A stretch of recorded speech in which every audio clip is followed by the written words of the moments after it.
Not just households under pressure after the interest rate hike, but businesses are also feeling the squeeze. For more, we're joined by Andrew McKellar from the Australian Chamber of Commerce. Andrew, nice to see you this morning. Just looking at what the Coalition and Labor are going to be talking about this morning, Scott Morrison promising to create 400,000 new small and family businesses within 5 years. Your thoughts on that one? Look, I think it's a very interesting pledge, and I think obviously something that we will want to look very closely at that detail. I think the important issues for business at the moment, one of the biggest issues business is struggling with is the increasing cost of doing business. So what we're really looking for from the major parties are policies that go to address that point and address the critical pressures in terms of how business can get the labour that they need and address the supply chain pressures. So many businesses also had to borrow to get themselves out of the mess, right? And so interest rates going up affects them there.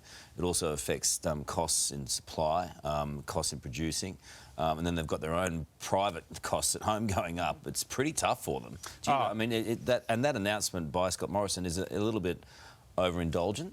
Oh, look, I think it's good to have ambition, so let's see what the detail is. But you're right. I mean, at the moment, the biggest issue that's emerging is the increasing cost of doing business, and that's affecting, businesses right across a whole raft of different sectors.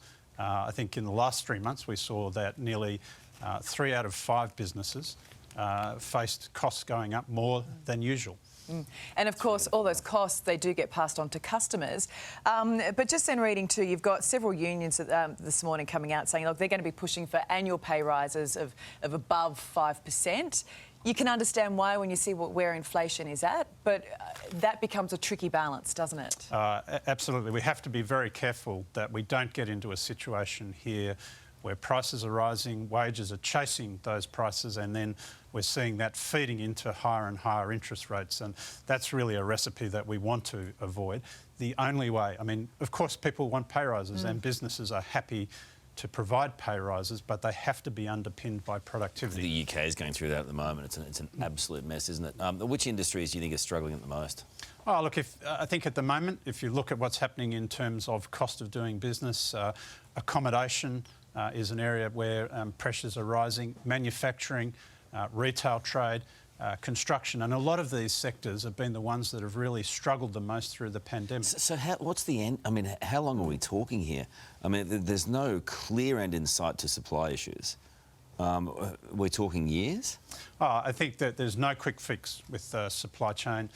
We've got to invest in capacity. We've got to look at how we promote industry locally. That's part of the equation. We've got to fix our ports and our infrastructure. Those things can be done. But equally, we've got to focus on how we can encourage the labour market, get more skills and training for young Australians, encourage people back into the workforce, lift participation. There's a lot of things that can be done there. And we will have to look at also being ambitious on things like migration. That's got to be part of the solution. So these are the things that the major parties need to be talking about. OK, so when we sit here, and when you're sitting here now, like, how do you feel where we're currently at? And I sometimes wonder, are a lot of the headlines too negative? We're focusing too much on what is dire? Or is that just the state of play? Look, you're right. We have to be careful. I think really the fundamentals of the Australian economy are actually pretty strong.